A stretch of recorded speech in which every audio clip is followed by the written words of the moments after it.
So, Okay. welcome to Pitt Bos Podcast, Episode 1. I'm going to be curious to see how this lines up. Our test run had us off by like 5 seconds.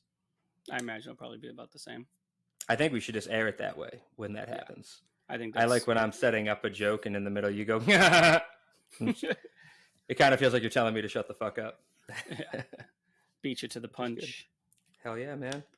All right, so Pitt Bos Podcast was the best name we could come up with.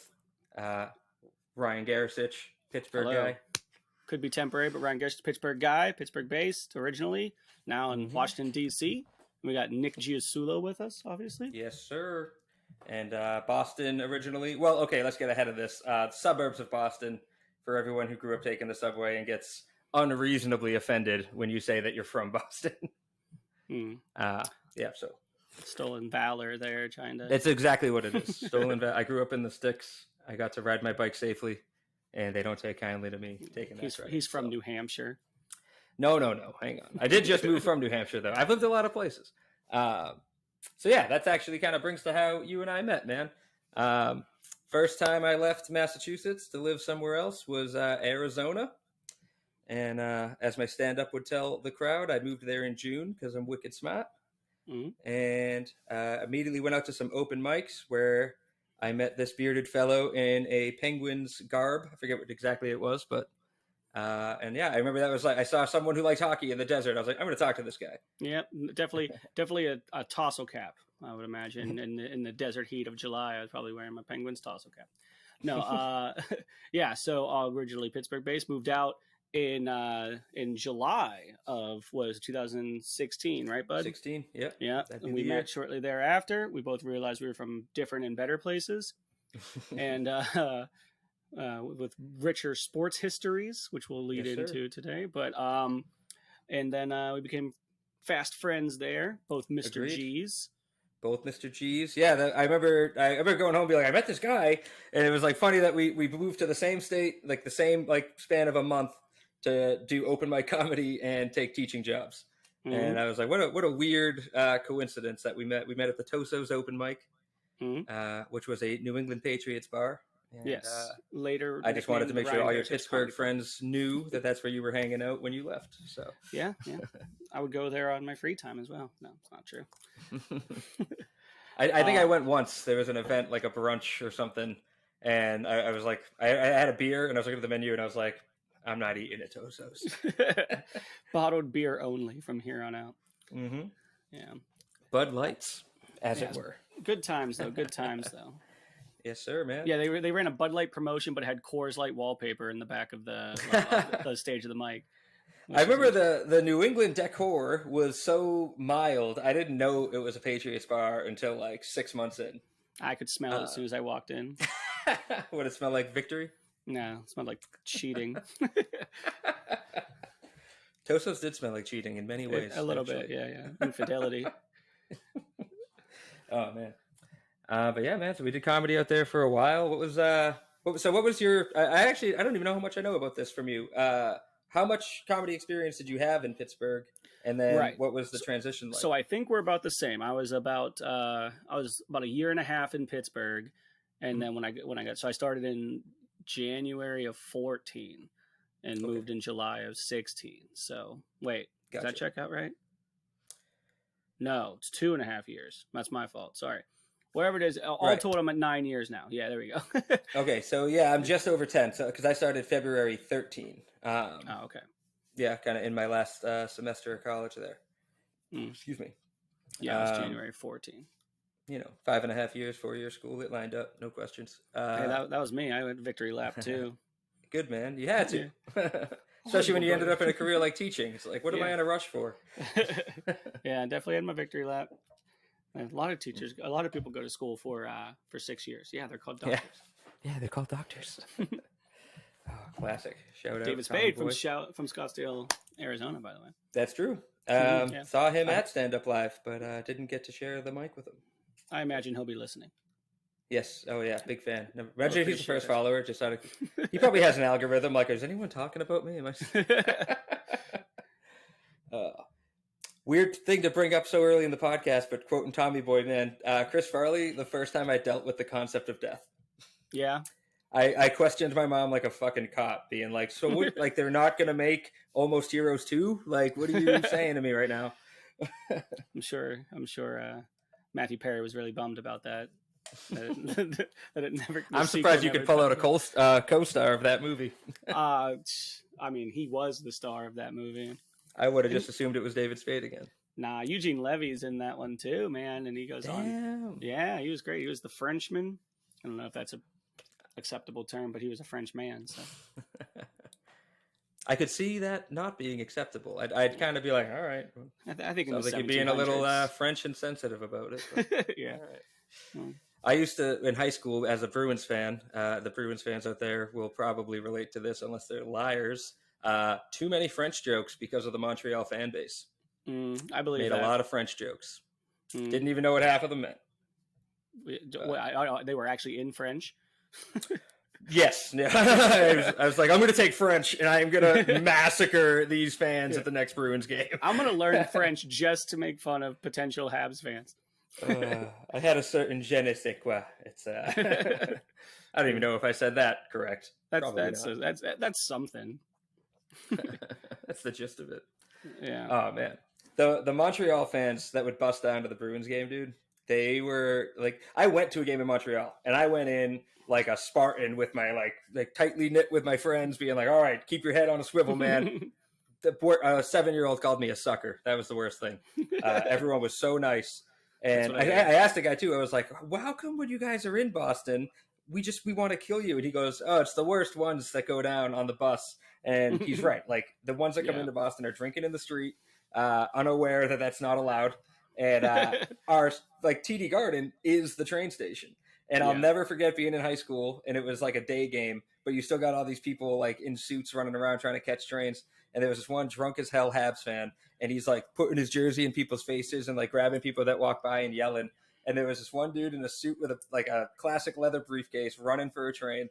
And the guy kind of grabbed him and like went to yell, and without even stopping, the dude swung his briefcase wide, caught him flush in the side of the head, and just flattened him like on his back, and didn't even stop and check. He just kept going to his train.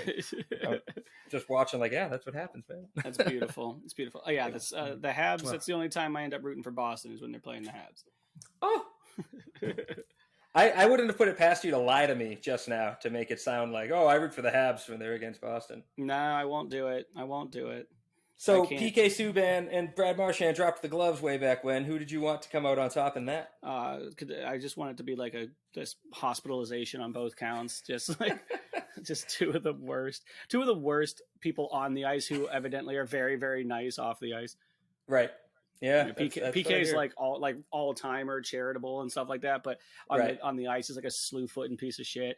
Like, yes, he is. And then Brad Marchand, we don't even need to talk about that human turtle. Like, yeah, we don't want to tardy his good name and tarnish his good name. He's a very respected member of the community, and we all everybody wishes he was on their team to represent their city with class and dignity. What are you smirking at? What a guy. At least he's not as dirty as Sidney Crosby. That's all I gotta say. Yeah. They're friends. I don't understand it. They were so bad at fighting, Subban and Marchand, when they fought, and they both did these like big looping haymakers, and a little part of me was like, double knockout. Come on, boys. Catch each other and die. The whole NHL would be like, all right, golf clap. Yeah, it's okay. Great. This is perfect. Good result for everybody involved. That was a crazy game. Tim Thomas and Price fought that game. Is that right? It was weak. They fell. Yeah, it's hockey fights are, they're phasing out anyway. Right, and the goalie fights were only damaging with Roy. So, I love when Rick DiPietro got his jaw broken by Brent Johnson in a goalie fight. Ooh, I might have to rewatch that. Oh yeah, everyone in Pittsburgh calls Rick DiPietro a glass jar because of it, and it's funny because like he thought it was like cute because it was like a goalie fight, but Johnson was actually ready to take his head off because. Fuck the Islanders. And like, so he comes out, he's literally smiling. And then he's like, oh, you're not going to be smiling for 6 weeks. Like, and is that a confirmed injury, broken jaw, or it was a broken hyperbole? Jaw. No, it was broken jaw. He was out for like 4 to 6 or something like that. How pissed wasn't Rick DiPietro out for that long? Like, that's a good point. Yeah, he had one of the most overpaid contracts in history, huh? Oh, for sure. Yeah, he was supposed to be like their savior. Damn. Yeah. And who? This was a Pittsburgh goalie that knocked him out. Yeah. Brent Johnson, he was the backup for Fleury in the. That was, I want to say that was 2007. That was the year that we lost the Stanley Cup. Yeah. Damn. Was that another Red Wings battle? Yes, that was round one. Round one, those we lost. Round two, we won. Yeah. Oh, for sure. We'll get into all that. Speaking of our pathway here, we're going to be talking sports, predominantly puck talk, because that's where we both like to make our home, and that's where there's the least amount of noise about on the interwebs. So we'll add to that conversation. But we'll talk all different kinds of sports as well. And then we're going to talk some film and TV stuff, because we've got some fans of that up in here. And then we'll talk the unique aspect of, the being in comedy and also being teachers and also working in the service industry, which I guess that part's not as unique, but and then we'll talk some comedy, because hey, it's the life, it's the dream. Right. That's what we're doing. All right. So you want to open with sports? You want to do that? Yeah. So let's, and it's like, that's where the conversation just, kind of naturally went with us, and it usually does. Do you mind if I take the lead on this one? Yeah. Please.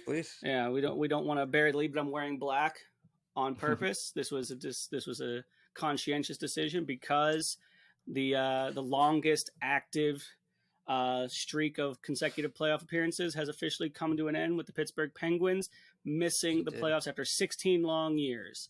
So here's some perspective for that. The last time the Pittsburgh Penguins were not in the playoffs was April of 2006, right? So I would have been a junior in high school. The president at the time was George W. Bush. The number one song was "So You Had a Bad Day." That's appropriate. Yeah, I sure did. The best picture winner later that year would have been The Departed, starring Leonardo DiCaprio. And Leonardo DiCaprio's current girlfriend would have been 3 years old. Oh, you're excited to throw that last one out there, huh? That's where we are. That's how long it's been, for perspective. These are all very good signs for Boston. I think, The Departed being, and obviously I'm going to put the accent on thick when I talk about The Departed. One of my favorite movies. Right. Wow, man, so, that's a crazy run. Yeah, so it was a fun while it lasted. And this year, it was completely blown. The problems are too numerous to even try to count. They're just the team. It starts with Hextall, and he's already gone. Hextall and Burke and the assistant GM are already out. Which is great, because everyone wanted that. I mean, and some Pittsburgh fans are dumb enough to think that Hextall was actually like a Flyers double agent and intentionally sabotaged the team for the sake of his own well-being. That's exactly what I thought when I saw him step into that role. Not gonna lie. I mean, I hate the Flyers and all, but I don't think he's gonna ruin his own life to do it. But I don't think he's that crazy. But I think he's just that damaged from being on the Flyers for so long that he's just mentally incapable of doing anything well. So he's gone, thankfully. But I mean, there's a lot of problems. To go out and to get to be already one of the oldest teams, like having the oldest core, that's the best thing he did, in my opinion, was to try to keep them together, because that was a good idea. And they are the least to blame for what happened. It'd be one thing if he did the fan service and no, we're keeping Letang and Malkin, and then they just kind of started to shit the bed. But that's not what happened. Crosby put up 90 some points. Malkin was a point per game player. Letang was great despite missing a little bit of time, having another stroke and having his dad die, and he still had a great season. Jeez. He went through the ringer this year, and he's still playing, still eating up 27 minutes a game. The guy's insane. Yeah, the guy's insane. So they weren't the problem. The problem was secondary scoring, defense, and goaltending was really inconsistent. It was more or less everything else. Top six was great. Yeah. But that team's broken and it's too old, and all the contracts are bad. Bringing in Michael Granlund was he signed for $5 million for another 2 years. Mm-hmm. Jeff Carter, who's 60, 70 years old, maybe, I don't know. I think he wears 77 to be this is what he hopes to play until. But he's in for another year at $3+ million. I don't know why he needed a 2-year extension. So they're in a lot of trouble. So the new GM's going to come in, and I imagine they might even try to buy out one or two. And the Penguins just don't buy out. The last time the Penguins bought someone out was Jack Johnson, and then he went and won a Stanley Cup. But the Penguins really don't do that. But they're in a lot of trouble. And they have the type of contracts that no one's going to take. One's going to take Granlund for $5 million at the way he's playing. No one's going to take Jeff Petrie coming off the year he's just came off of, and it's just That team's just it's too old, it's too slow, and it just doesn't. And the cupboards are bare in Wilkes-Barre too. It's not like there's a lot of hope down the line. So it's gonna be grim times. I mean, the Penguins can find a way to scramble back into the playoffs, but the championship window is closed, and this one hurt because we thought there'd be at least one or two more years of sunshine at least in the playoffs, and this one came up earlier than we thought. But we can transition over to the Bruins, who are having a totally different story in the twilight of their stars' careers. Why don't you tell us about that? Before we dive into them, I will say, when we got rid of Sagan and we weren't sure, like, what was going to happen with the core after we lost in 13 to the Chicago Blackhawks, we were all reading the doomsday signs in the sky too. And we bounced back pretty fast. Pittsburgh's got that kind of fan base and that kind of hockey market where I think they're going to come in and, do everything they can to turn it around as quick as they can. So I don't see you guys being out of the picture for that long. I was pulling for you. I texted you the other day. I was at an open mic watching, I think it was against Chicago, one of the last 2 games. And I was like, hey, are you guys like healthy going into this? And you were like, yeah, we're just bad. That was funniest thing said at the open mic that night. So the Penguins, they controlled their own fate. All they needed to do was to beat the 2 worst teams in the NHL, and they lost both. Dude, I was getting hyped thinking we're going to have to rush this podcast out because it's going to be Pittsburgh. And when I looked at the schedule and saw that's who you were against, Montreal and Chicago, I was like, oh, it's going to happen. It's going to be Boston, Pittsburgh. It's written in the stars. And not to be my friend, I was pulling for you. I didn't talk any shit then because I'm a good friend and I wanted to do it live on camera. Sure, I understand. So, but yeah, head into Boston. Record-setting, NHL record-setting. Let's not confuse that with franchise records. Shattered them. 62 was the all-time wins record, held by 2 teams, I believe, Detroit and you got that off the top of your head? Tampa Bay, just a couple years ago. Tampa was the one that. The year that they got bounced in the first round. Not that settle down. We didn't tie the record though, did we? All right? No, you didn't. I'm not gonna lie to you. The fear of having that season going into the play, anything can happen in the playoff. Yeah. And I see the Boston fans in the comment sections like, dude, there's no team that has anything for us. It's like, that doesn't matter, dude. There has been so many upsets in hockey. It's 7 games. There's bad bounces, every friggin' game for every team. There's no guarantees in this fucking sport. Yeah, the hardest trophy to win. Oh, for sure. The funny thing is, the the team that obviously beat that franchise or that NHL record tying Tampa Bay team with the wins was Columbus, and their goalie. Anyone know who their goalie was that year? Sergei Bobrovsky, who you guys was were facing. Okay. So you're facing. Oh, and he's in Florida now. Damn. Yeah. It's what's with you and the bad omens, Garasich? What the hell? You were talking good omens, talking about the departed. That's true. The departed will overcome. Bobrovsky's going to get shot in the head coming off an elevator. Am I allowed to say that? It's in the movie. That does not happen in the movie. Don't be looking for that to happen. Spoiler, weirdo. Spoiler from 2006 in an Oscar-winning movie. My wife watched it for the first time a couple months ago. So. Oh my god.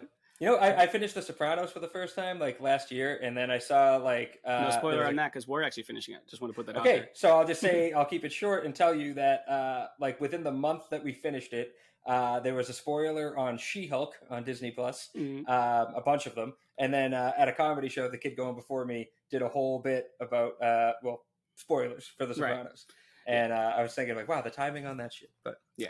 65 wins, the new all-time record. That's what we were talking about The Sopranos for. Yeah, exactly. In that last game, we tied it up 3 times against Montreal to stretch the all-time record from 64 to 65. Just a crazy season, man. Pasternak, I think he finished with 62 goals. That's an all-time. That's a franchise record. That's crazy. Yep. With Boston's deep and rich history, that's crazy. Mm-hmm. He's second all-time in hat tricks now. Coming up on was it Esposito or Busick? Now I'm confused. It would probably be Espo. I didn't get my stats in order. I'm gonna get that going. But Espo's 700 goals. I imagine it's Espo. Although Busick's right around there too. But locked up the Jennings Trophy. 40 and 20 wins is insane. The bear hug. It's all in the bear hug, man. Could be. You guys been following that? No. Illuminate me. Oh, at the end of every game, Ullmark and Swayman meet for a big, exaggerated bear hug after every game, and it's a beautiful moment. And when Ullmark scored the goal, it was a little extra exciting. Which, oh my God, how did I skip over his accomplishments without saying goalie goal? Both of them have come close all year.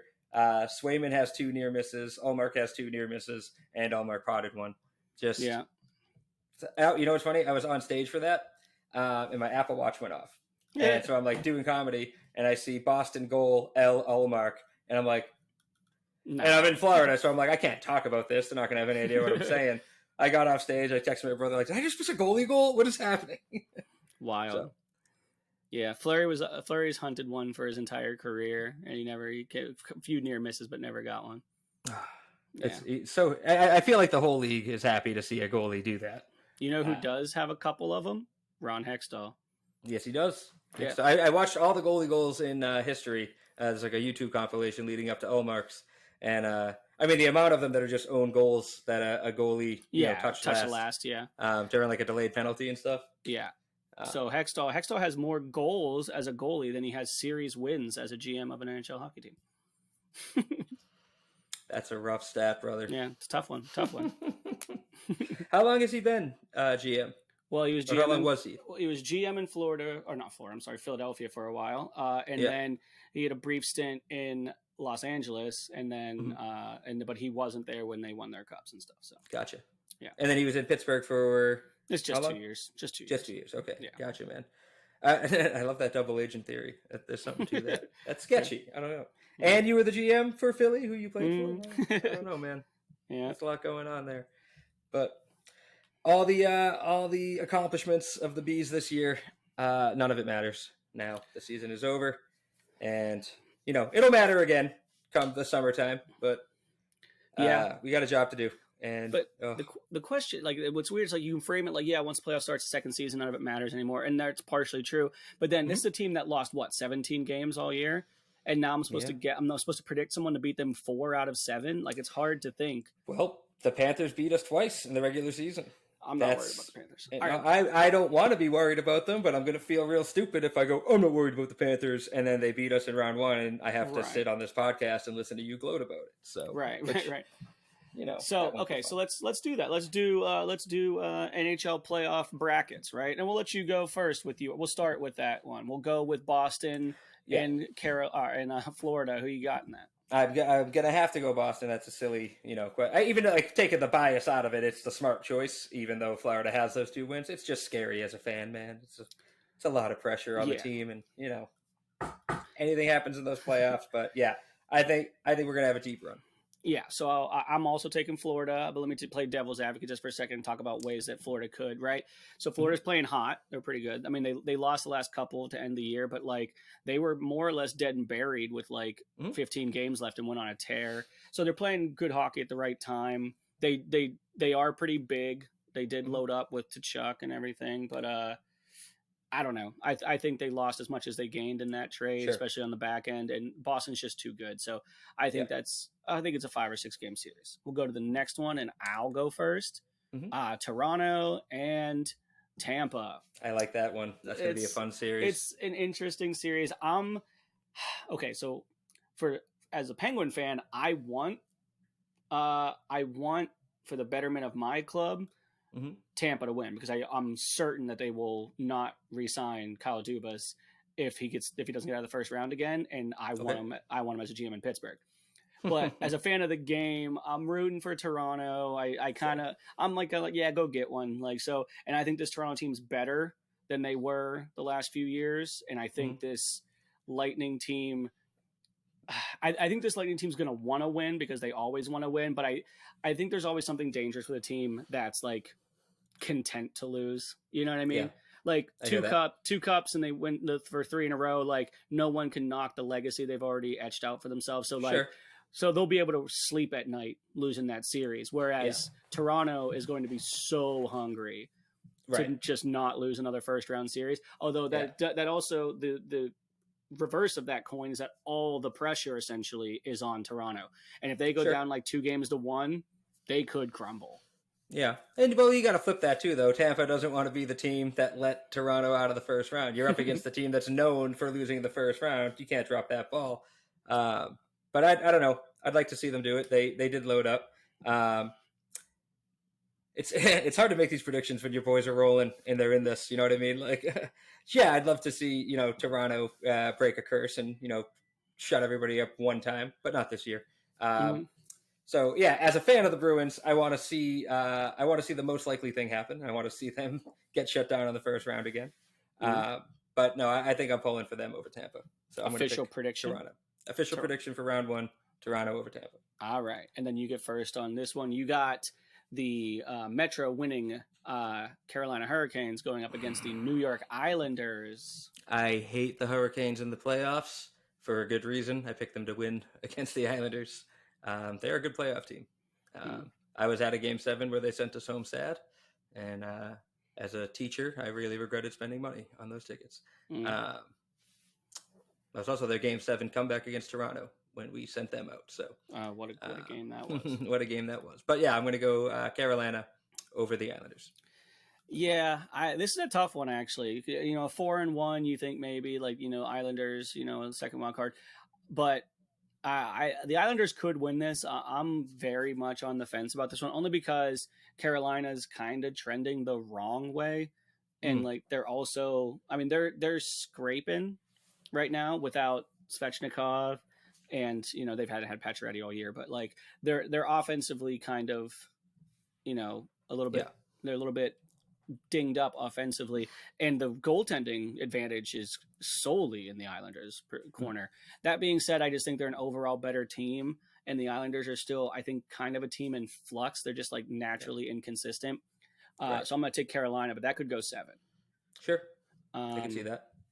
So then we got my favorite series of the entire first round, the New Jersey Devils and the New York Rangers. How could that not be the favorite matchup, dude? Okay, so this is going to be so much excited. Fun. Yeah, I'll go first on this one. I think, man, this is tough. So the Devils remind me a little bit of the 2007 Penguins. Okay, where they're young and exciting and fast and have offense, but they're not proven yet. And like the Rangers are just they just have so much like experience, and they brought in more experience. And like everyone talks about, they're kids, but even their kids have been in deep playoff runs now, like even Lafreniere and everyone like that. So I just think there's too much experience there. I think the Devils are a year away. But I think the Devils are legitimate cup contenders moving forward. I just don't think – I think they're going to get kind of caught with playoff hockey and get trapped up a little bit. And I could see Hughes and Hischier getting a little more frustrated because they don't have the ice that they had in the regular season. Right. I don't think they're going to let Jacob Trouba just start concussing people with impunity again. So like, yes, sir. So once the playoffs start, the Rangers are built to win there. So I'm going to take the Rangers in that series. Yeah, I'm surprised you gave it that much analysis. I mean, everything you said about the Devils is fine, but the Rangers, I'll go as far to skip ahead and say I see them and the Bruins meeting in the Eastern Conference Finals. I want to look at that bracket again and see who round 2 would be. But if they don't meet till the last round of the Eastern Conference playoffs, I see it being Boston and the Rangers. When they added Kane, and they were already, how many highlights have you seen this year where it's a play that had like 8 block shots and 5 saves, and the Rangers never let it out of their zone, and they stuck with it, and the whole New York doesn't quit came from that. There's too many examples of goals they scored that way, hard-working goals from a very talented team. And you don't always see that. You either see some really flashy teams with a lot of skill that are finishing their plays, or you see the scrappy teams that aren't giving up on the play. These guys are both. They keep me up at night, and I think they're gonna. I'll say Rangers in 5. All right. I guess we're doing games. I got Rangers in 6 there, but All right. 6 is kind of there's no rules. We don't have to do games. No. All right. So you're up. We're going to the West now. We'll go with the Central first. You got. I'm going to be guessing on a lot of the West, but let's hear it. So you got Colorado and the Kraken. Colorado climbed their way on the last day of the regular season to that 1 seed in the Central. So what does that mean to you? Oh, that was that tight? Oh, it was so tight. Yeah. Wow. Colorado was in a wild card like at the start of March. Wow. Yeah.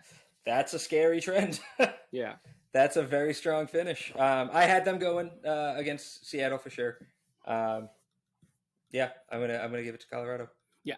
even without Gabriel Landeskog, that's a 5-game series. I just if the Devils are a year away, the Kraken are 2. Yeah, the Kraken are just a good story this year. Jared McCann's a 40-goal scorer, former Penguin. Yay! Thanks again. Dope colors. I'll give him that. I love them. They look good. I'd wear the best man at my wedding lives out in Seattle, and he's all conflicted because he's just like, great, now my team's eliminated, but I have to go watch the other team that I like because they're local now and pay all that money to go to playoff games. Sure. And Pittsburgh guy, I'm assuming? Yeah. Right. So I'm also taking the Kraken. We'll go to the next one. Dallas in the Wild. This is my head versus my heart. I do like. I got to pause you there. Did you mean to say you're taking the Avalanche? The Avalanche in 5. Yeah. Right, I say Kraken in 5? When you watch that back, you're like, whoa, wait, hang on. Let me save you from yourself here. We need to edit that. No, Avalanche. I should have just been like, you want to bet on that? Yeah. No, Kraken are 2 years too early in my opinion. Yeah. So that's an Avalanche win. Avalanche. My fault. No, go on. So Dallas Stars, Minnesota Wild. My head versus my heart because I do like the Wild. I think that's a fun story. They got Fleury there, who is arguably my favorite player in the history of the game. I love that. And then and Bill Guerin's their GM there, and he's having fun doing a good job, and he's got Pittsburgh roots. Yeah, in Boston. And Islanders. I used him in NHL Hits 2002. Yeah, well, he was great.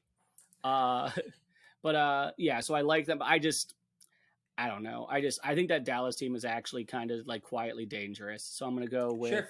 I'll go with them in 6, which is such a. You going Dallas in 6? Dallas in 6. I'll if we want to put a fun bet on any of these, this is where I'm going to go I'm going to go Minnesota. I almost said Minneapolis. I'm going to go Wild in 6.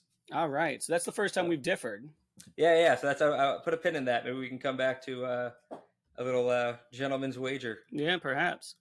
And then we have this will be you. This will be Golden Knights and the Jets, which is a fascinating matchup. I've always loved Blake Wheeler. I have. He was our Calder hope in Boston for a little bit there. So, like I said, I'm going to be guessing a lot of these solely based on rooting for Wheels. I'm going to say Winnipeg takes round 1. Yeah, so that's interesting. Winnipeg can win this. I mean, so they were the number 1 seed for a while, but then they've kind of like fallen off in the second half of the year. They played like right around, like actually a little bit under 500. But they do have some interesting pieces and they're good. The Knights are such a weird team to me. Yeah. I don't know. They're kind of pinning their hopes on some interesting acquisitions. I don't know. I still think they're going to be enough. They could completely prove me wrong. Like the Knights could just go on a tear and just end up in the final. But I don't know. I'm going to take them in this round. I will take them in this round. Any team can do that, and I'm calling that one in 7. I do think it's a really close series. 7-game series, okay. Yeah, and that leaves us with the Edmonton Oilers and the Los Angeles Kings. The Kings are building something, that's for sure. I like what they've got going on. They got some young players. They're at a weird crossroads because their older players are aging out faster than their younger players are getting there. And it's just like, I'm sure they hoped it would be the other way around, obviously. But they're still good enough. They belong. They're good enough to be there. They can score. Sure. They can defend. They're pretty big. But I think Edmonton finally has, not finally because they made it to the conference final a year or two ago, but I think they're ready to make a real push. Yeah, McDavid's. For the legendary season that the Bruins had, McDavid was unbelievable this year too. So I'm taking Edmonton, and I'm taking Edmonton in. I think it's going to be 5. So people say that the amount of games in a series doesn't always dictate how close the series was. You know what I mean? I think it's going to be 5 very close games. You know what I mean? But I just think Edmonton's going to pull out with their offense in 4 of those 5 games. Yeah. Sure. I think it'll be a hard fought series, just a short one. And I'm putting my chips on McDavid, man. I think he's, like you said, he's fucking insane year. And if he's ever ready to carry that team into round 2, it's now. And I like your prediction. 5 games. I could see that. Mm-hmm. All right, let's play that back then. Going the other way. Now we're in round 2. You want to do round 2? Or you want to put that off until after round 1 happens? Let's put it off. See how it plays out. We'll put it off. Yeah. But real quick, since you have that in front of you, if you still do, and on the Eastern Conference side, would the Bruins meet the Rangers in round 2 if they both advance? Round 2 would be Rangers and it'd be Bruins and Leafs if the Leafs were to get through, or the Lightning. Gotcha. Yeah, you're playing the winner of, if you get through Florida, you play the winner of the Leafs and Lightning. Okay, so I think it's going to be us in the finals, but we'll see. Yeah. I'll get better with my setup of having some stats in front of me. Mm-hmm. All right, so we'll put a pin in that. We'll come back to that once we get some progress in that series. Because what's the point of predicting things? What if we're wrong on all 8 games, all 8 series? Right. We're predicting teams that aren't in it anymore. So we'll wait on it. But who do you right now, gun to your head? Who do you got winning it all? I'll ask you twice. You'll say Boston, and then if not Boston, we'll say that. If not Boston, if not Boston, I do like the Rangers, and that's the reason they keep me up at night. So, for me, winning it all. Did you want to elaborate? No, go. Okay. For me, winning it all, I got Edmonton this year. I think I see it. I think I see a narrative for McDavid. Yeah, sure, a narrative, but you watch too much movies. This is why I say you're the cinematic one. I do at that. All right, so that's who my pick right now is. I think I think Ekholm was a huge get for them because that's what they've needed this whole time. I question their goaltending, but Colorado did it with questionable goaltending.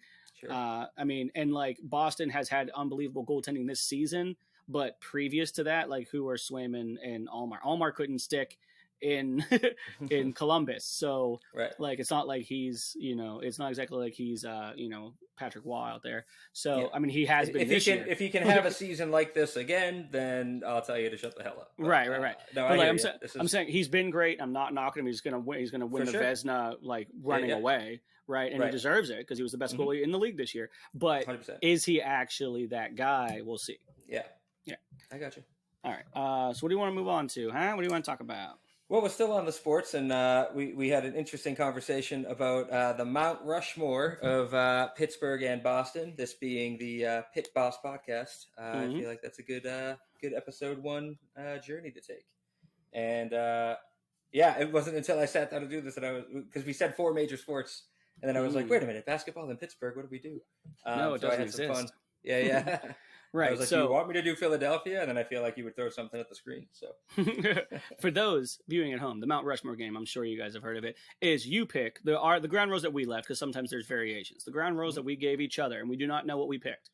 The ground rules is you have to pick one athlete to represent, and you can only pick one from each sport, right? So for Boston, there's the 4 major sports of hockey, which we just talked about, football, baseball, and basketball. In Pittsburgh, though, to add an added intriguing caveat, we have hockey, football, baseball, but no basketball team in dealer's choice. So it's dealer's choice. You could pick any other sport or any other realm of athletics as long as they are somehow connected to Pittsburgh. And the way we're going to do it is we are going to predict what the other person's is from the outside perspective, and then we will get the expert perspective of growing up in that city and knowing what the locals know to be true. Right. So who wants to go first?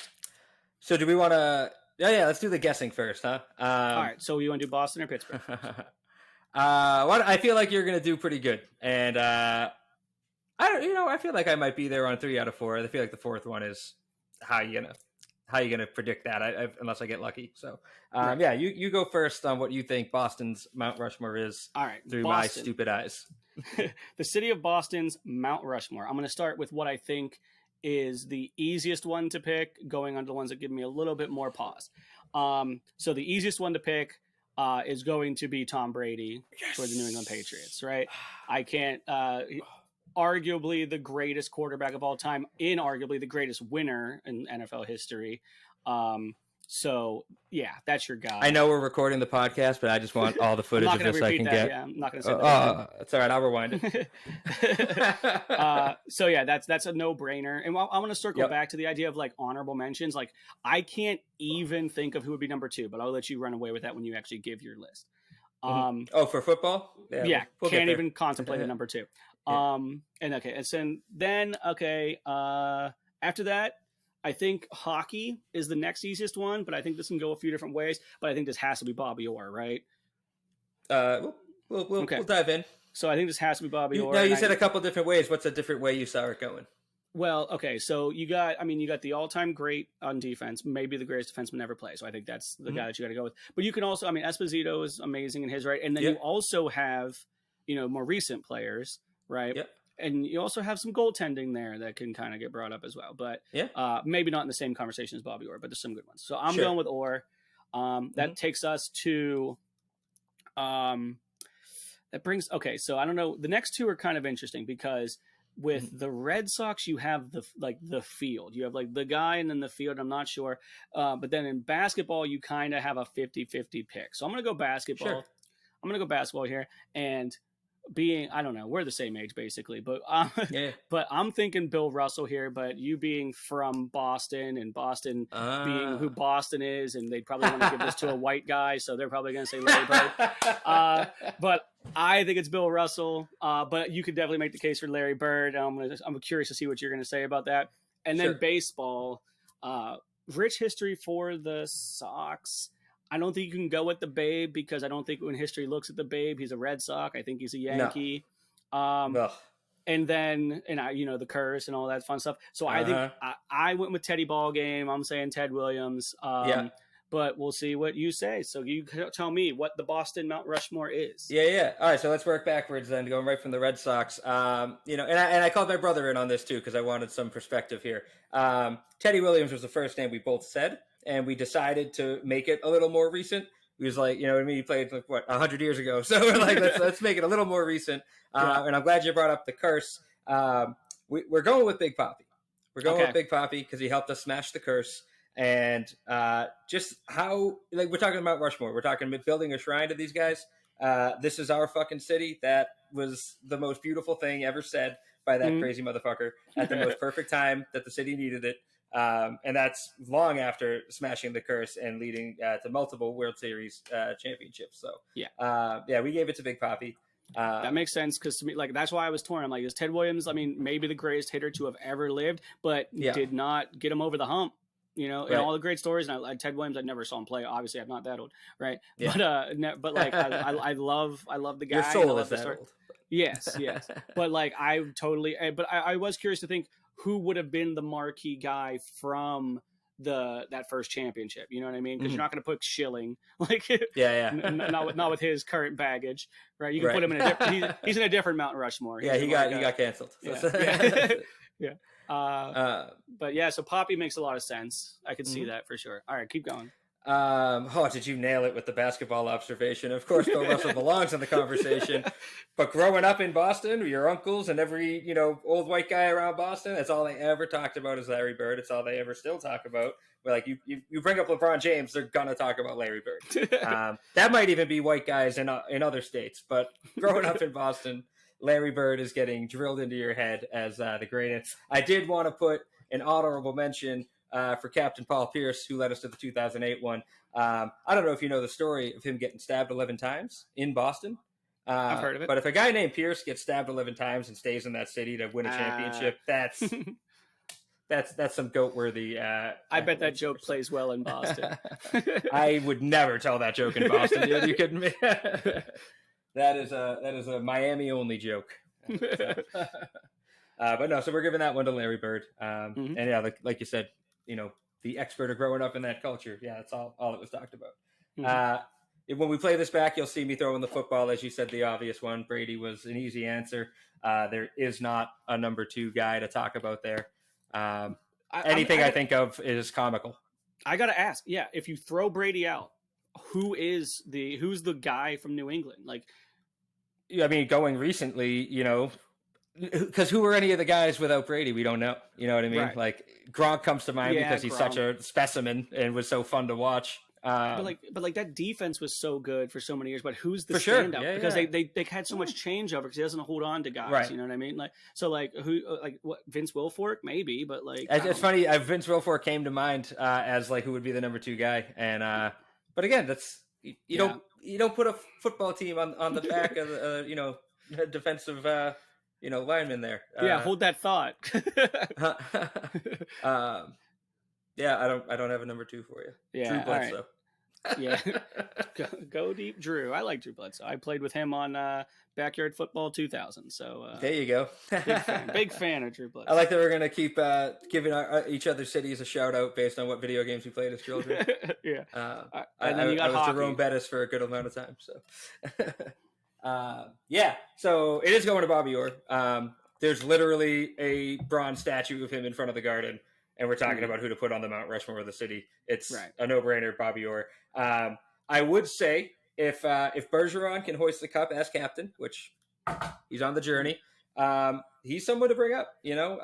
He's a defensive all-star in an offensive position, and that's such a unique and valuable thing. He's the most well-respected guy in the league in so many ways. When I told you I went to Montreal and they were so nice, that might be because there was a pre-game ceremony honoring him for winning a gold medal with Canada.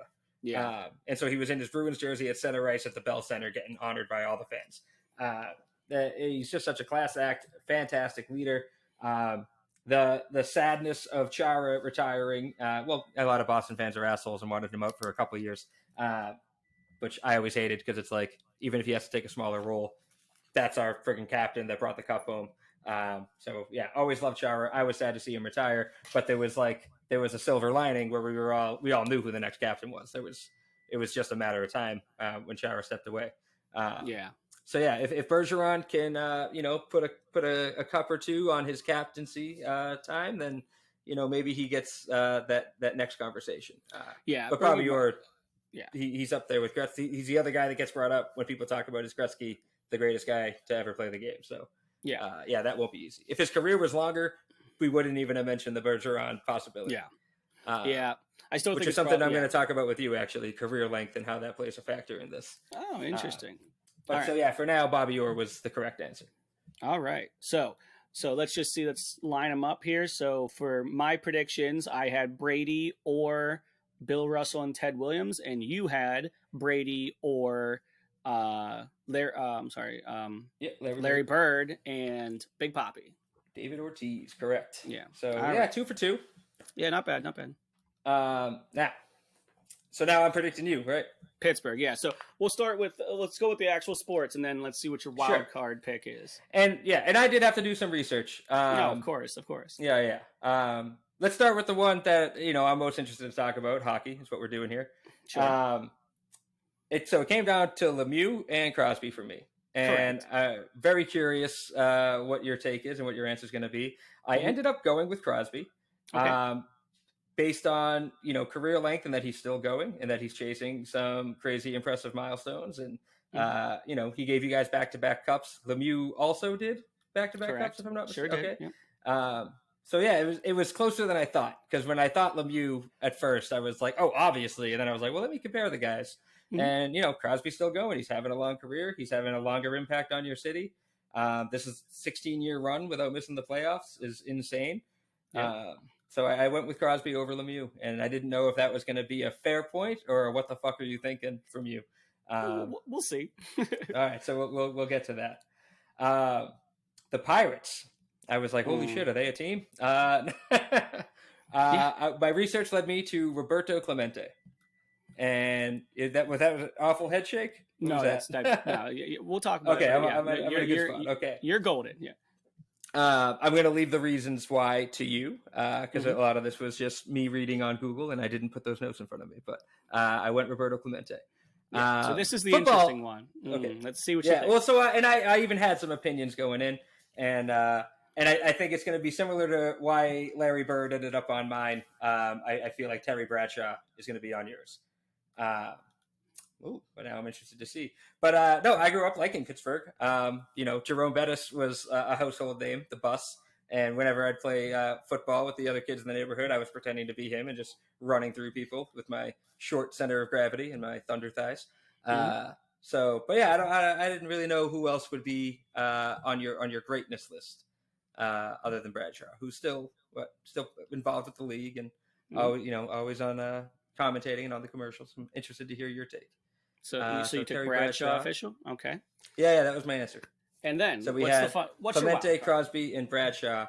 And, dude, I think I nailed this one with well-respected across the board Olympic gold medalist Kurt Angle. Okay. Excellent choice. All right, so, fantastic. I want to work backwards. I want to hear what you're not major three sports guy. All once. right, we'll work backwards. So Kurt Angle was my runner-up in that perspective. Oh. Yeah, Kurt Angle is absolutely 100% a valid choice and in the conversation. I think most people in the Pittsburgh area, myself included, would instead go with, let me take a sip of my delicious iced tea and lemonade combination here. I pick okay. Arnold Palmer for that. Would be the fourth spot of the Mount Rushmore. Now, if you really if you're picking an actual Mount Rushmore of just like all of the athletes, you're probably going to double dip into the Steelers or into the Penguins. Probably the Penguins for me. But if you could only have one from each sport, Arnold Palmer becomes that wild card. I think is the better call. Gotcha. Kurt Angle would whoop his ass, just so we're on the same page. Yes, for sure. Whatever. For sure. I don't know how strong he can use his golf club. I don't. It's not going to matter. Arnold Palmer, weak ankles, no chance, no chance. Football.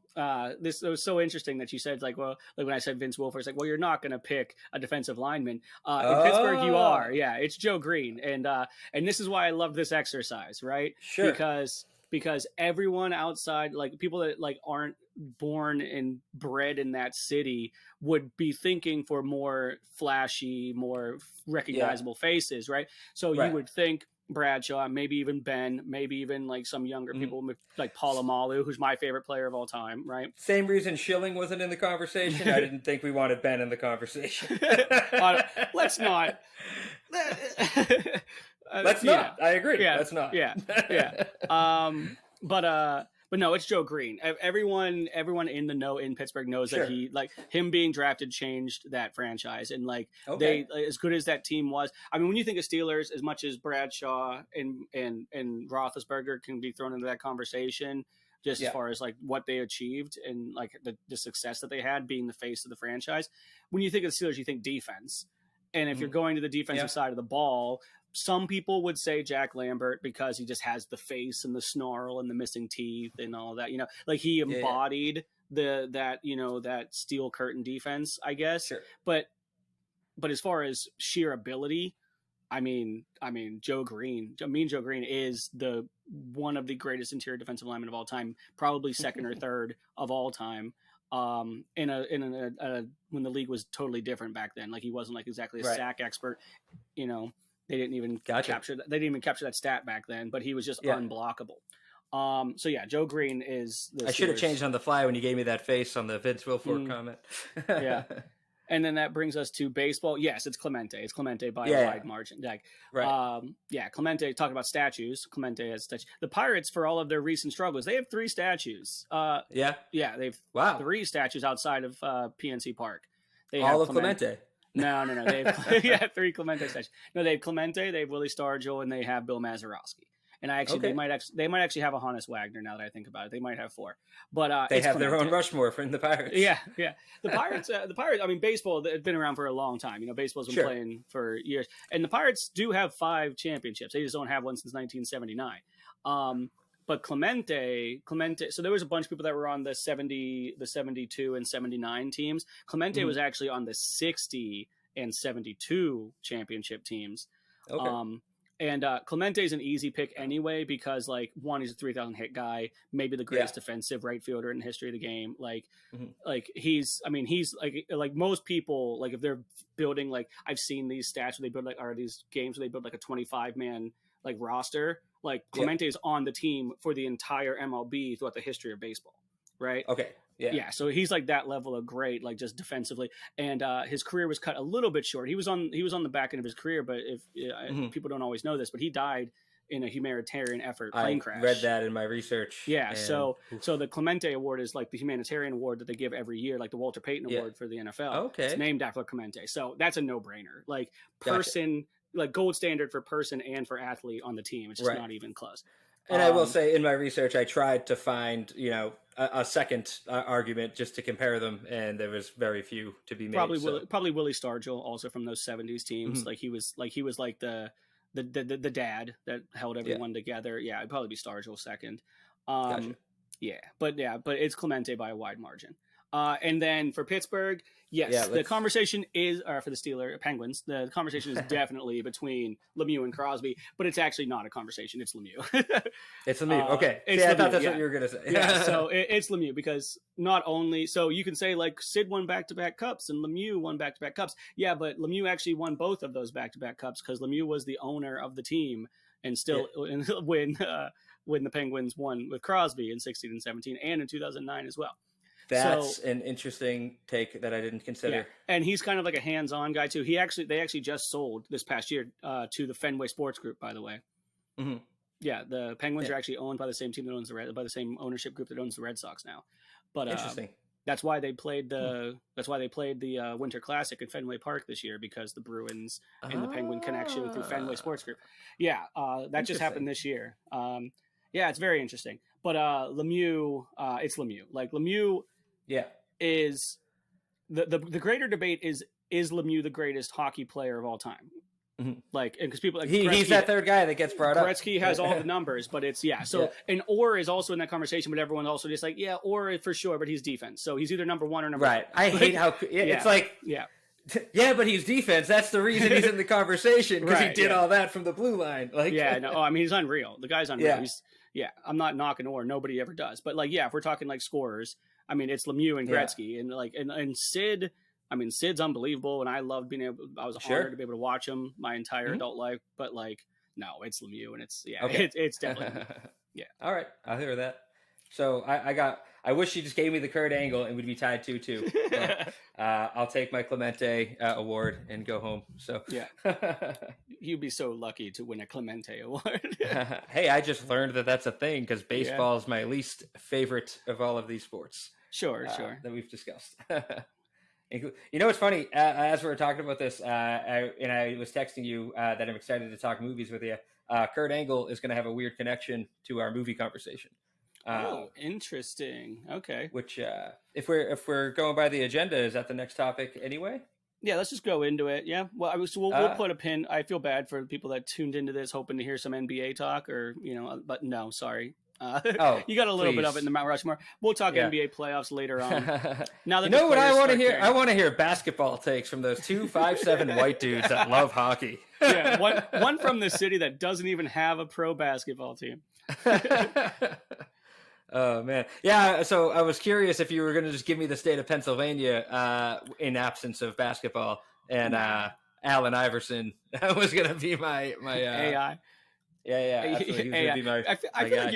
feel like you're like one of my students. I feel like you were born like too young, because like if people from Philadelphia are not picking Allen Iverson as their guy, they're I know that. Serving. Dr. J. I went with Kurt Angle because it was a funny choice too. No, Kurt Angle's a great choice, and I loved Allen Iverson growing up. I actually like the Sixers, if I'm being honest. But we'll save basketball talk. We'll touch base on basketball next time. You've complimented Philadelphia basketball, Tom Brady. Like, you're gonna have no friends when this thing airs. I'm a man of takes, hot and cold. I'm just going to get a lot of people telling me I don't know enough about sports, and I'm going to be like, no shit, that's why I'm doing this. All right, but we'll move on to film and TV. So we'll do that segment, and we'll get these sponsored one of these days. Yeah, one day. Start making money hand over fist. Get you out of that classroom, bro. Yeah, for sure. We'll talk about that. If you're a Mr. G student and you found this, by the way, you better show this guy some goddamn respect. Because I'm not a teacher. I'll come down there and whoop your ass, students of this guy. I'll do it. He can't stop me. And I won't stop you. You heard it. Yeah.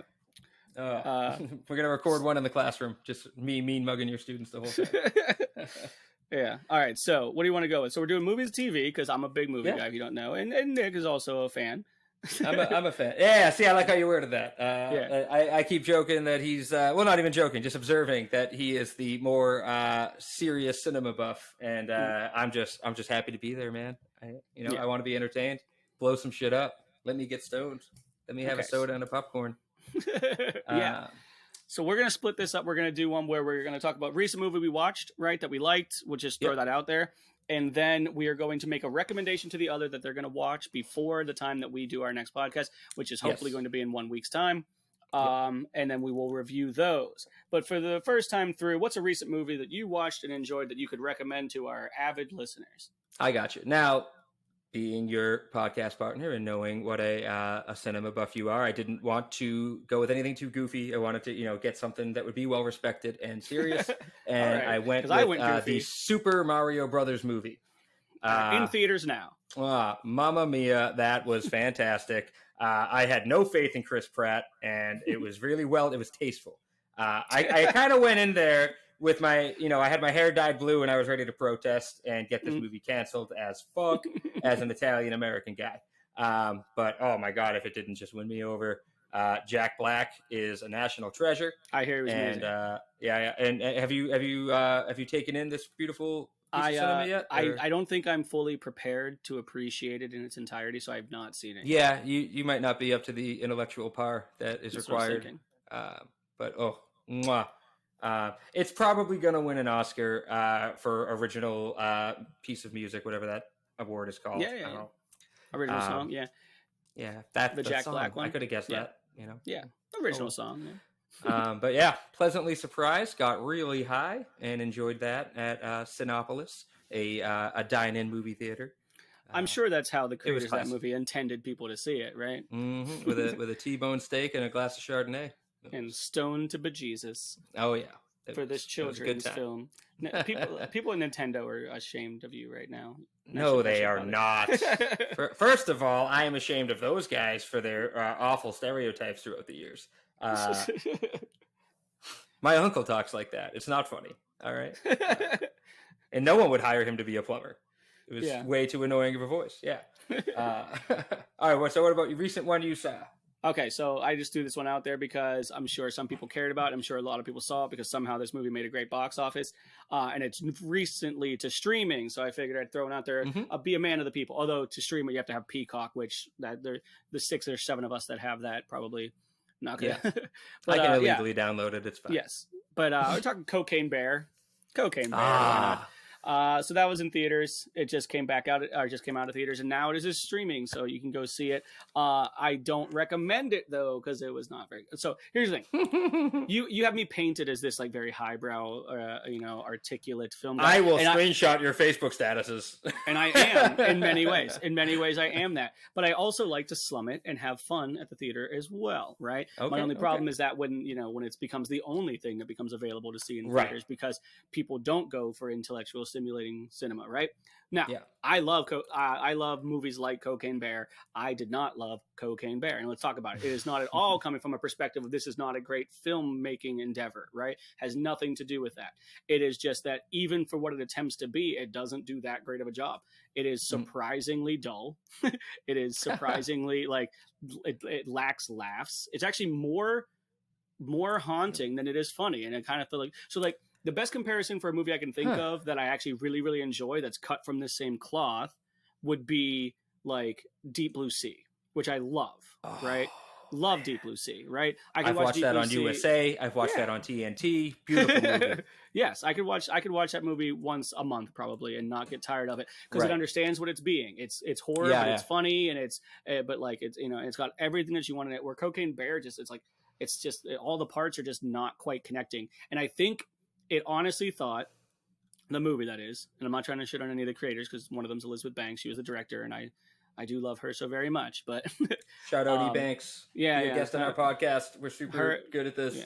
Her and David Spade are shoulder to shoulder watching this right now. She would not hang out with David Spade. What? Okay. But yeah, so no, it's just nothing really comes together. Nothing really works. I think they were just resting on the idea of just like, it's cocaine and a bear and people are going to come see that. And they did. And they did. They were right about that. But like they gave us nothing else. It's just that literally that same beat every time. Like I was disappointed. I thought it was going to be about big gay dudes at the club, and that's not what happened. I was duped. Apparently that was Bros from last year. I was duped. But yeah, so disappointing Cocaine Bear. Can I pose a question 5 out of about 10. cocaine? Please. 5 out of 10. That's 5 out of 10 is that's where better I'm than I thought based on your review. Was that Ray Liotta's last movie? Yeah, that maybe makes it even worse because it's going to be Ray Liotta's last film credit. Yeah, and he as the central villain by the end of the movie because the Cocaine Bear becomes kind of more All right, that's not a spoiler. No, it's facts. I won't see it. It's cool. It's not a spoiler. It's clear from the trailer. Cocaine Bear, by the way, is going to be like what we call the Bruins as they run through everybody in the playoffs. yeah, we'll go with that. I actually kind of like that. But yeah. So it's gonna be Ray Liotta's last film role, and that's kind of a tragedy. But hey, what are you gonna do? He's made other ones. He's not gonna be remembered for Cocaine Bear. I think Goodfellas will still be his magnum opus. All my life, I wanted to do cocaine with a bear. Yeah. All right. Before we do the book report style movie recommendation for the other, let's talk about what we're watching on TV. Because I just stumbled upon something from last year. Maybe you've watched it, maybe you haven't. We just finished it. It was a short series on Apple TV, and Ray Liotta was in it, and it was beautiful, and he was fantastic in it. It's called Blackbird, starring Taron Egerton. Have you taken this one in yet? I have not, and that sounds interesting, and I liked it. I actually didn't know Ray Liotta was in that, but I've heard good things about Blackbird, and I like Taron Egerton a lot. Same. So, the other guy, I first saw him in Cobra Kai. He played Stingray, the older guy that's doing the karate class. You didn't watch Cobra Kai? We're not the same. No, I no. I didn't like. Okay, wait. I didn't like the Karate Kid movies enough to want to watch Cobra Kai. See, I was called Ralph Macchio as a kid a lot, so I was excited. Interesting, yeah. Did you? It's more of an insult now if you think about it. Back then, that would have been high praise. I get Ralph Macchio and Jason Biggs, and I am equally proud of both. Yeah. Sure. Do you watch Tim Robinson's I Think You Should Leave? I do, of course. I'm a warm-blooded American. Yeah. Beautiful show. The one where they're all playing poker, making fun of their wives, and the one guy regrets it. Yeah. Because, my wife helped me when I freaked out about Jamie Taco. That guy is the antagonist of Blackbird. Oh, that's funny. Okay. He plays. It's funny. What I love about I Think You Should Leave is you can see the acting range on a lot of these guys in these absolutely bizarre and absurd settings. And when you watch that one where he's like, "No, I shouldn't have said that," and it's like the whole joke relies on them going really deep into this dramatic performance. You got to go real big for it. Yeah. And you can see his talent there. And I remember I observed that to my wife because the only other thing we saw this guy into this point was he was in Cobra Kai taking a kid's karate class as a grown man with a braided goatee, and he named himself Stingray. And so I saw him in two ridiculous things, but I was like, this guy is awesome, and we're going to see it one day. And in Blackbird, you see it. He plays a sick motherfucker, and that's all I'll say for now. So you can take that show in as it's meant to be taken in. It was based on a true story, beautiful show. So we finished that, and now we're on Shrinking with Jason Segel. Yeah, I hear that's good too. Yeah. So so my wife and I are we're going through this thing where we're trying to be more completist. And so we're watching things that like we didn't watch all the way through. So like we got our new ones. We're watching Ted Lasso, right? Because you got to. Ted Lasso's so good. Right. We only have Apple TV for Ted Lasso. And exactly. Because we have to wait every week, we're like, let's binge Apple TV stuff now because we know we're canceling this when Ted Lasso's over. Right. Well, that's me. I just keep it for the entirety of the year. So like in the middle of like September, it's just like, oh, here's my $5.95 waiting for Ted Lasso to come back charge. But there's good stuff on there. Oh, they say it's like, oh yeah, watch Severance. I'm just like, maybe I will, but like, let me have this joke. Gonna be after Shrinking. Yeah. Yeah. But so Ted Lasso, obviously, but I feel like it's not like a great rec because everyone's already watching it because they should be. Yeah, it's number one. And then we're also going back. Like we just finished like The Wire because I never watched it when it was out the first time, and now we probably finished it a couple months ago, but like. Unbelievable. And now we're watching The Sopranos. I never like binged it. I only watched it periodically when it was out episodically, right? Sure. So I didn't see any of the first two seasons because I was like kind of too young, right?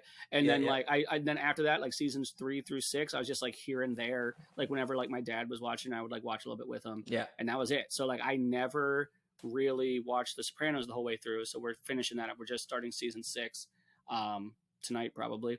And then, but another new one, shout out, we'll go with this one as like the official, like, hey, maybe watch this, Beef.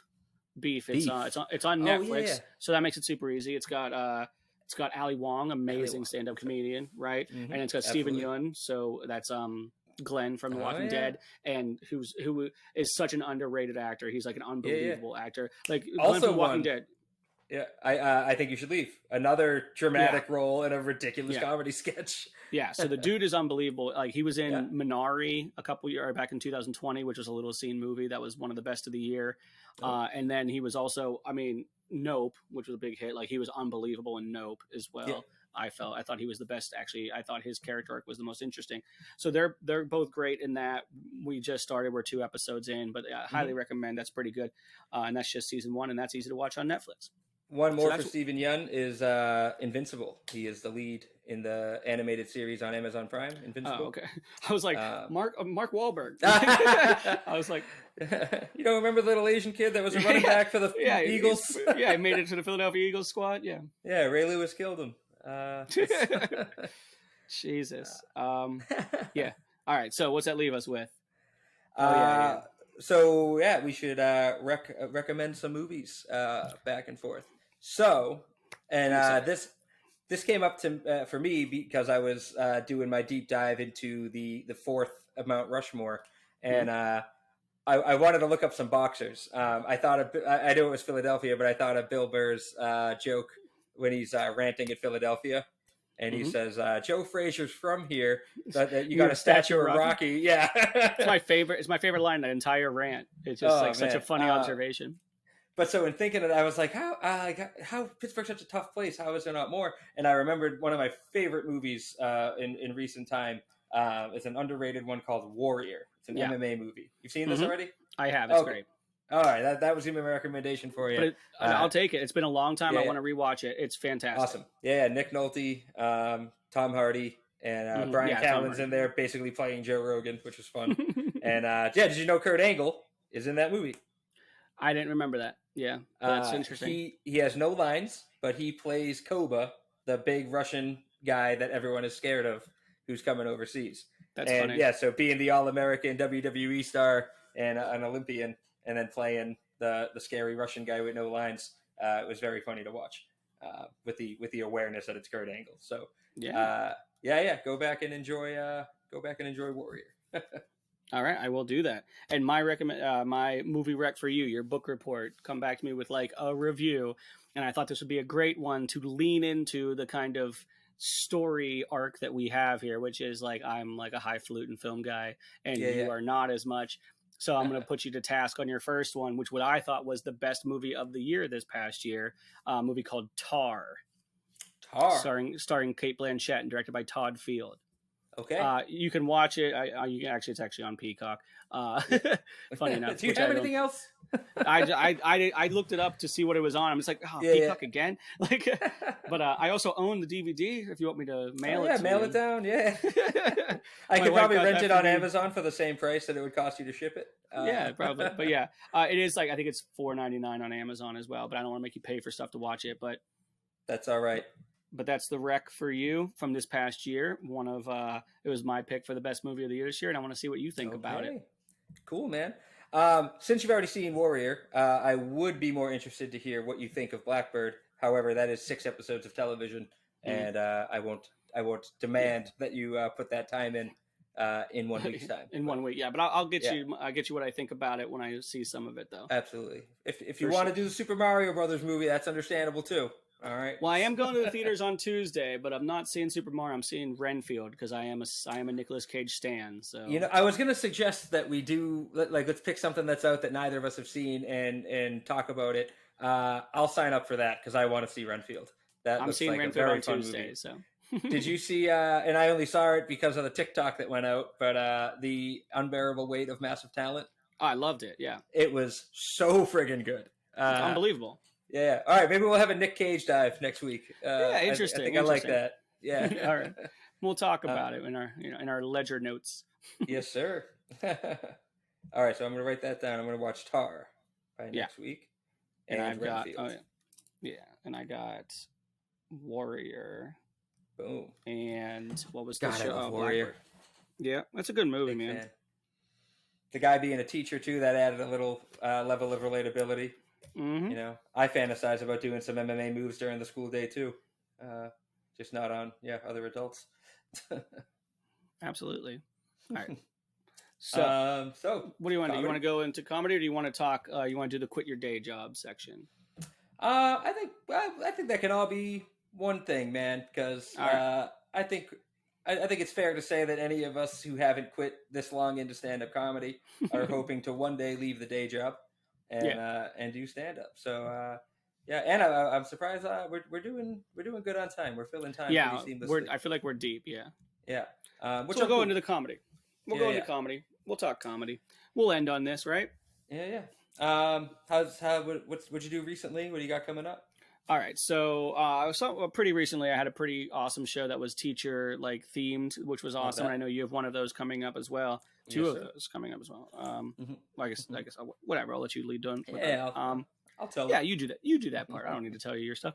But then coming up, plug wise, I guess I got a show on May 5th, which is of course Cinco de Mayo in the middle of DC. So that's going to be Nice. interesting. But it should be a great show. It's at Aurora Market in DC. So if you're listening and you're local, go to that.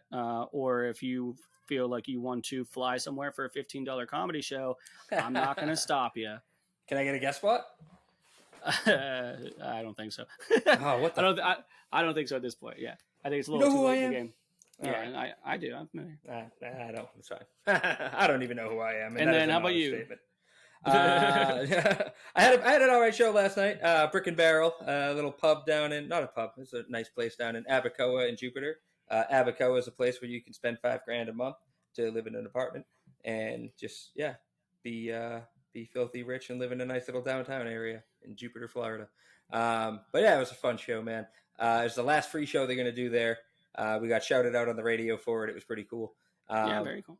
So that was a fun one. But plug-wise, I am so excited to say two big things coming up. One very recent, or very soon rather, April 26th, I will be at the Dania Beach Improv for the first time. When I started comedy, I watched a documentary called 50 Years Behind the Brick Wall. And I started looking at the improv comedy clubs as like a mecca. Like, oh, dude, like if you're going to do it, you got to do it there. And that played into me moving to Arizona. I saw the Tempe Improv, and I was like, yeah, all right, I want to get down there. I want to do the work and get on that stage, and I did. And they got the Palm Beach Improv here. That's like 20 minutes from my house. I've worked that one. But different people book Dania Improv and Miami Improv, both about an hour and an hour and a half away. So yeah, I'm excited. I'm making my debut there on a Wednesday night. I'm running Boston Comedy Night. I got Ryan Garasich. He was recently opening all over the country with Bob Marley, not the reggae guy, but New England King of Comedy, Bob Marley. Robert Marley. Yeah. Do you know Bob Marley by name? I'm always interested in which comics have heard of him from other states. He's the Buffalo Soldier, right? Yeah. Exactly. Yeah. No. No, I don't know Bob Marley. New England King of Comedy, Bob Marley is. Did you see Boondock Saints? Of course, I saw Boondock Saints. Detective Greenlee. The Boston Police Department. Okay. The two freaking huge guys. That's Bob Marley. And he's been doing stand-up for a long, long time in Boston, and he's so well-respected all over New England. And he gets around. He does the Tempe Improv like once a year. He's all over the country. And awesome. So Brian Glowacki was opening for him on the road, and Brian's just been crushing it this past 2 years, dude. He's the first like unsigned comic to independently do a show at the Wilbur Theater in Boston. And he's going back for his second time this June. So yeah, Brian B. Glowacki is going to headline it. Boston Comedy Night at the Dania Beach Improv, April 26th. You'll have me and Janelle Draper, another Boston comedy comedian. She's in town to feature for Jeff Ross at the same club. And yeah, she shared the stage with Leno and a whole bunch of other names. And she's always back and forth from LA and Boston and, getting her shows wherever she can. And we got a local guy, Jeff Dolezal, hosted it. Triple F Podcast, shout out to them. I went out to Arizona with those guys, and it was a lot of fun like a few weeks ago. So I'm so hyped for that one. April 26th, Dania Beach Improv. You can get free tickets. Just follow me at NAG Comedy on Instagram. And if you're in the Fort Lauderdale area, get to the Dania Beach Improv, April 26th. And I'll save my other plugs. I guess we should tie this a little bit. We forgot to kind of mention this. We only made it as far as Arizona. Another interesting. We're originally from Boston for Nick and Pittsburgh for myself. Met in Arizona, and then we have both moved from Arizona to other markets. I'm in the DC, the Washington DC market, and Nick, you are. I am in South Florida, and what a place to do stand up. And I'm not like, obviously your instinct is to make Florida jokes, but like that's serious. If you're willing to drive, you can do comedy full time here. There are so many places. Like I just mentioned 3 improvs, all within a driving distance, like, and not needing a hotel. Then you got the Orlando Improv, the Tampa Improv. And then beyond that, you've got Side Splitters, another club in Tampa Bay, and a whole bunch of like Madcaps and Off the Hook out in Naples. Just so many different markets where you can get paid to headline a full weekend. So that's my focus is all on that. I'm surprised we're starting the podcast right now because I've recently hit the point where I know I can do 45. If I can plug one more thing, I'm headlining my first club in June out in San Diego at Mic Drop Comedy Club. Which we'll talk about Mic Drop a lot because the more we talk about comedy in Arizona, we can't do that without talking about Casey Courier and the impact he had as the booker and GM at Stand Up Live and Tempe Improv and all those great places. So, but yeah, ever since he booked me for that, and I've been confident that I can fill that time, I've just been looking for places that I can get in as a headliner at some point. And so I've been putting the miles, man, driving all over Florida. And I look a year down the road. It's like, if you only book Florida clubs, you can stay busy every weekend. But I'm someone that likes to travel for comedy anyway. So, I see a path to getting enough shows to, do stuff like this and do my shows and call it a job. Hell yeah, Brad. Yeah. So that's, hell yeah. I'm happy here. When you left Arizona, did you go back to Pitt or did you jump straight to DC? No, straight to DC. Yeah. We were, my wife and I wanted to be closer to home, but not too close to home. Yeah, agreed. We wanted to like have a little bit going back to the East Coast, we wanted to still have decent weather. I didn't want to go too far south though, because I teach social studies and I don't want to teach social studies to Confederate flags. But hey, that's just me. So we settled it on DC, which was kind of like a nice compromise, and we're happy here. Good, we're looking for homes. I saw a nice little cardboard box going for about $500,000, so that was pretty cool. Don't get me started. It's bleak. We're accepting that we're not going to live like near a cool area. Like we're going to have to like drive at least 30 minutes to do something cool once we buy something down here. The market's insane. I was dealing with that today before we got the pod going. I looked at a mobile home. I'm just going to leave it at that. A cemented down one, but nonetheless, yeah. A mobile home lacking the key attribute of its main adjective. Yeah, exactly. Kid Rock was shooting Bud Lights at the neighbor's house. I didn't know if I wanted to live there. There's kids running around with Roman candles blasting at each other. Oh man, it's good times. Good times. That's where we're at. But so I did move home after Arizona, and then COVID hit. So I waited out COVID and ended up getting a house in New Hampshire in that time. And then, we sold that, moved down to Florida, and here we are, man. Still chasing. All right. So, yes, sir. All right, so what do you want to end on something comedy-wise, like some sort of comedy conversation, like worst gigs? How's that one? Yeah. Let's end on worst gigs. All right, sounds fun. Yeah, you got one locked and loaded? I think so. This conversation, we call it worst gigs. It's a conversation about some of the worst. With us being between the two of us 19 years of comedy experience, we've had lots of fun, lots of good times, but also some tough ones. So one that comes to mind with me when I was still working in Pittsburgh, which I think most of my worst ones are actually in Pittsburgh, funny enough, because I think when you are newer and worse at stand-up is when you run into these issues more, maybe. Sure. Yeah. I think at least. Or either that I've just been kind of charmed and they've not been so bad otherwise. But I was in Pittsburgh. I was put on a show with a couple of my other great Pittsburgh-based comics at the time, some of which have scattered around, including also on the show was Norlex Belma, who's a pretty hot commodity up in New York, great comic up that way. And we were on this show together, and it was Light Up Night in Pittsburgh, which I did not know turned into St. Patrick's Day. I had no idea. So it's Light Up Night, and they go and they light the big Christmas tree down in downtown Pittsburgh. And then we had a show at a bar that was like 1 block removed from this area. It's called Mitchell's. Right. And we go there, and like I get in, and it's already like 3 rows deep to the bar with the drunkest people I've ever seen in my life. At like 7 p.m. And it's literally just a bar show, and there's not a stage. We are in the corner of a bar, right? Love it. corner of a bar, 3 rows deep at the bar, tables that are like closer to the designated stage area, like that are like actual people that are there to hear comedy, but they would not cut the music. It was so loud. It was so unbelievably loud. And there was no barrier. There was a drunk guy came up to me as I was delivering my set and asked if he could tell a joke into the microphone. And I was Did like, you I'm responsibly beat him to death with the microphone. No, I'm looking around. I'm just like trying to still have a show. And like, but like he is like me to my computer screen right now. Like he's spitting on me as he's talking. And he's so just red faced, eyes rolled back, drunk, just glazed. So there's no reasoning with this person. Yeah. Like he's just repeating over and over again. Like I'm being like kind of quippy and be like, no, you tell jokes some other time. There's open mics all over town. Like I'm just doing whatever. And he's just like, let me tell a joke. He just keeps saying it like a catchphrase. Right. I'm just like, and I'm looking around. This goes on for like 90 seconds. And I'm just like, Jesus. Is somebody going to fucking grab this guy? Like, this is going to turn violent any second, like any second. And I just like, no. And I just like, and finally, like one of his friends like pulled him away, like sad. And I'm just like, okay. So I wrapped up my set and I left. I'm like, thank you. This was a time. Damn. So yeah, that was a bad one. Good old Mitchell's. I like the way you set Brandon that up. Show. I'm sorry, I forgot. Brandon Show was the guy who set that show up, and he is a good friend of mine and a great comic. And I've done other shows with him and stuff like that. But like that was like his first time where he was like swinging for the fences trying to get a decent show, and it just like the whole thing was just like just unmitigated disaster because of the audience. Yeah, that sounds like it was out of his control for sure. For sure.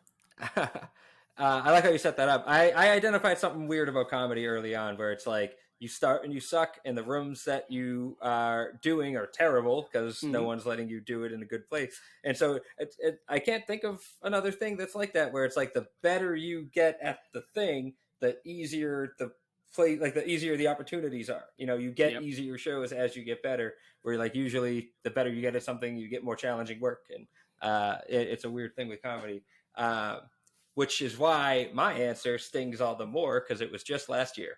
I had just moved down here. I had stopped teaching. I was working on a car lot, 60 hours a week in the Florida sun, not being used to it.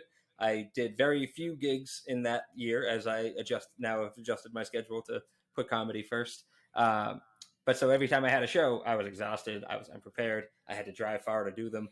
And so cut to me headlining a bar show in Boca at the Beer Garden. It's not that anyone was too drunk. It's not that no one was paying attention. I bombed for 25 minutes, but I felt like I did my first hour. I got a couple laughs, but I bombed. And so it's Boca. It's a lot of older people. 4 comics all go up. They do okay at best. Nobody crushed it. And then it's down to me in the feature. Angie Beagleman. Shout out to you, girl, because you murdered it. Because you're also ancient. I love you. I called her Jane Fonda from Grace and Frankie the whole time. But oh my God, did that crowd, they woke up, dude. They took their meds and they were there for her, like with every joke. It all just hit so close to home with her. It was all about aging and, what's with the world today. And then, so she did like 20 minutes of murder to her crowd, for sure her crowd. I should not have gone after her. And then I go up and I'm like, what do you guys think of Bernie Sanders? They did not. So I had a couple pops, but it was mostly like when you're making fun of yourself for bombing and you get a good pop. And oh my God, dude, I had 3 young dudes come up to me after and they were like, dude, we loved your jokes. And I was like, yeah, didn't sound like it. They go, yeah, it felt kind of weird to laugh out loud, but like we were smiling along and I was like, cool. Thanks. Like I would have taken one of you chuckling quietly, and I would have been like, "All right. If there was 40 of you, this would be going great." But oh man, I felt like I just had nothing to grab onto, and Jesus, they let me close it. It was my first time in this room, and I was new to Florida, and I just felt like, oh, they're not going to have me headline again, and they haven't, which I don't blame them. But man, that one was tough to swallow. Yeah, it's because like the show you described, I've had those nights where it's like everyone's back was to the stage because they're watching sports, and it's like, of course I bombed. I'm not going to leave there going, oh, what could I have done differently to make them like my 5 minutes of comedy more than the game they were watching. Like, this, I went up there with just a crowd looking at me, like waiting for me to do it. And I was like, I'm trying. Yeah, I'm doing my best. It felt like when you're at top speed and you're about to come and they're still yelling harder and you're like, I don't know what to do for you. The nights where the comment is just like when the comedians, like the audience, all they can say to you is just like, it takes a lot of guts to go up there, and just like, oh God, no. Don't tell me that. Don't tell me it's guts. It's like, is this your first time? Like, it's been 7 years. Yeah. Keep it up, kid. Yeah. I don't think I'm gonna. I think I'm gonna quit. I think I'm gonna quit life just like when I get home. Yeah. We're the only comics who are trying to get a successful podcast so we can stop doing shows. Yeah. So I want to rely only on this. Anyway, that was fun. That was fun. What do we think? We want to wrap? Yeah, we're coming up on an hour and a half, and that's way too much time. Holy shit! Okay. Yeah.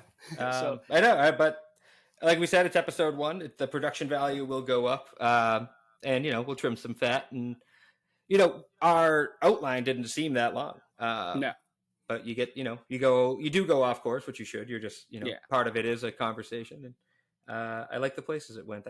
It didn't feel like an hour and a half, and that's the goal. And we can probably edit this down, but. I see us just posting full episodes for those who want to hear them, and getting some smaller clips for social, and dude, we'll have some fun with it. So that was episode 1 of the Pitt Bos podcast. We need a casino trip if we're going to keep that name, but yeah, I like it. Mm-hmm. I do.